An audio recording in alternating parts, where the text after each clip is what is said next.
வணக்கம் நண்பர்களே, நான் உங்கள் புதுவை சுதாகர். இன்றைய தினம் காணொளியில என்ன பார்க்கலாம் அப்படின்னு பார்த்தோம்னா, நிறைய பேர் நம்ம யூடியூபை பார்த்துட்டு கேட்கக்கூடிய மிக முக்கியமான கேள்வி தான், ஸ்டென்ட் வைக்கிறாங்கல்ல, அப்படி ஸ்டென்ட் வைக்கக்கூடிய பேஷண்ட் வந்து டூ வீலர் ரைட் பண்ணலாமா? டூ வீலர் ஓட்டலாமா? அப்படின்னு கேட்குறாங்க.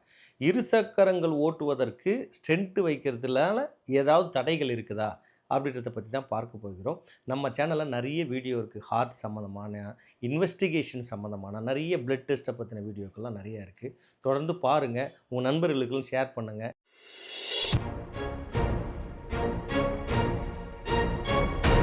முதல்ல இந்த ஸ்டென்ட்னா என்னன்னு நம்ம தெரிஞ்சுக்கலாம். நம்ம ரத்த நாளங்களில் ஏதாவது ஒரு பிரச்சனை, ஹார்ட்டுக்கு ரத்தத்தை எடுத்து செல்லக்கூடிய இந்த ரத்த நாளங்களில் ஏதாவது ஒரு அடைப்பு ஏற்படும் பொழுது, அந்த அடைப்பை நீக்கிட்டு அந்த இடத்துல இருக்கக்கூடிய அந்த இரத்த நாளங்களுடைய அளவு மீண்டும் குறுகாமல் இருக்கிறதுக்கு வைக்கக்கூடியது தான் இந்த ஸ்டென்ட்டுன்னு சொல்லலாம். அப்படி வைக்கக்கூடிய ஸ்டென்ட் வைக்கிறது இன்றைய காலகட்டத்தில் ஒரு டே கேர் ப்ரொசீஜர் ஆகிப்போச்சு. காலையில் போனீங்கன்னா ஒரு 2 ஹவர்ஸ் அந்த ப்ரொசீஜரை பண்ணிவிட்டு அப்புறம் ஒரு 6 ஹவர்ஸ் அப்சர்வேஷன் வச்சுட்டு வீட்டுக்கே வந்துடலாம் அப்படின்ற சூழ்நிலை இருக்குது. ஏன்னா இன்றைக்கி எல்லாமே ப்ரைமரியாக கையிலே பண்ணிடுறாங்க. அதே மாதிரி இந்த ப்ரொசீஜரும் ரொம்ப ஈஸியான ப்ரொசீஜர் ஆகிடுதுன்னே சொல்லலாம். ஜென்ரலாக மருத்துவர்கள் என்ன சொல்கிறாங்கன்னா, ஸ்டென்ட் ப்ரொசீஜருக்கு அப்புறம் டே டு டே லைஃப்பை வந்து நார்மலாக நீங்கள் லீட் பண்ணலாம், டூ வீலர்லாம் சாதாரணமாக ஓட்டலாம் அப்படின்னு சொல்கிறாங்க.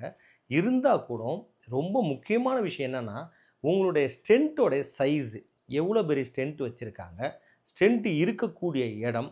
இப்போ லெஃப்ட் கரோனரி ஆர்ட்ரியில் முக்கியமான இடத்துல, அதாவது என்ன சொல்கிறது, ஆர்டரி ஸ்டார்ட் ஆகிற இடத்துலையோ இல்லை ஆர்ட்ரி வந்து பைஃபர்கேஷன் வரக்கூடிய இடங்களில் ரிஸ்க்கான இடங்களில் ஒரு ஸ்டென்ட் வச்சுருக்காங்கன்னு வச்சுங்க, அவங்களாம் வந்து இந்த ப்ரொசீஜரை, அதாவது டூ வீலர் ஓட்டுறதெல்லாம் கண்டிப்பாக ஒரு 3லிருந்து 6 மாதங்களுக்கு தள்ளி போடணும்.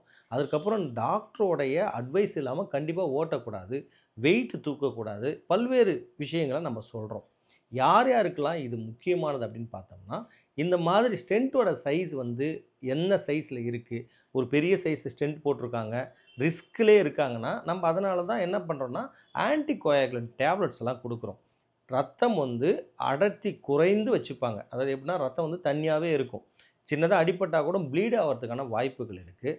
அதனால தான் இந்த டேப்லெட் கொடுக்குறாங்கல்ல, சின்ட்ரோம், அசிட்ரோம், ஆஸ்பிரின், டிஸ்பிரின், இந்த மாதிரி டேப்லெட் எல்லாம் கொடுக்குறது எதுக்குன்னா, ரத்தம் வந்து உறையாமல், ரத்தத்தினுடைய அடர்த்தி அதிகமாகாமல் தண்ணியாகவே வச்சுப்பாங்க. அப்படி வைக்கிறதுனால மறுபடியும் ஹார்ட் அட்டாக் வராமல் தடுக்கலாம். இப்படி மாத்திரையெல்லாம் எடுக்கிறதுனாலையும் சரி, ஸ்டென்ட்டோட ப்ரொசீஜர் காம்ப்ளிகேட்டடாக இருந்தால், ஒரு சிலருக்கு பார்த்தீங்கன்னா 2 இடம் 3 இடத்துலலாம் ஸ்டென்ட் வச்சுருப்பாங்க, 3 ஸ்டென்ட் வச்சுருப்பாங்க.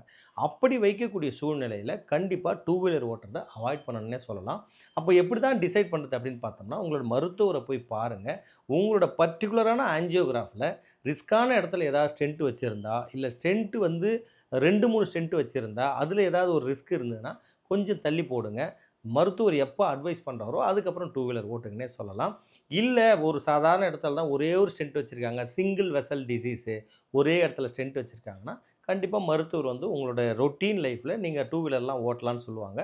அதை ஃபாலோ பண்ணுங்கன்னே சொல்லலாம். இந்த காணொளி கண்டிப்பாக உங்களுக்கு ஒரு உதவியாக இருக்குன்ற நம்பிக்கையோட மீண்டும் சந்திப்போம். நான் உங்கள் புதுவை சுதாகர். நன்றி, வணக்கம்.